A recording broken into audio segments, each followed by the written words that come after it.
உங்களுக்கு தள்ளு வண்டி நான் ஏற்பாடு பண்ணி கொடுக்குறேன். அது என்னோட பொறுப்பு. நல்லவர்கள் கூடும் போது நன்மைகளும் கூடி போகும். கண்ணிமைக்கும் உங்களுக்கு நீங்க தள்ளு வண்டி கேட்டீங்கல்ல, நான் ஏற்பாடு பண்ணி கொடுத்துட்டேன். இதுதான் தள்ளு வண்டி, சரிங்களா? இது தக்காளி 25 கிலோ இருக்கு. இதுல வெங்காயம் ஒரு 25 கிலோ இருக்கு. இது எடை மிஷின் எல்லாமே நான் ஏற்பாடு பண்ணி கொடுத்துட்டேன், சரிங்களா? வெங்காயம் 2 கிலோ 50 ரூபா, தக்காளி 2 கிலோ 50 ரூபா, சரிங்களா? நீங்க கொட்டி வியாபாரம் பார்த்துக்கோங்க. என்னால முடிஞ்சது நான் பண்ணிட்டேன். இதை பண்றதுக்கு நிறைய பேர் உங்களுக்கு உதவி பண்ணாங்க, சரிங்களா?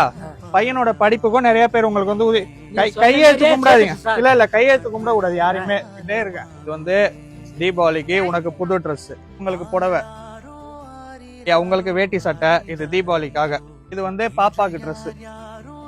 இந்த பட்டாசு பாக்ஸ் நீங்க பாத்துக்கோங்க. நான் போயிட்டு வரேன்.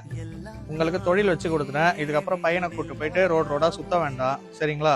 அவனை ஸ்கூலுக்கு அனுப்புறேன். லீவ் நாள்ல அவன் வியாபாரத்துக்கு வரட்டும், ஸ்கூல் நாள்ல ஸ்கூலுக்கு போட்டோம், சரிங்களா? நான் போயிட்டு வரட்டுங்களா? அப்போ நான் இப்ப போயிட்டு வரேன், சரியா? ஒழுங்கா இருக்கணும், ஸ்கூலுக்கு போகணும், நல்லா படிக்கணும், அப்பா அம்மாவை நீ தான் பாத்துக்கணும், சரியா?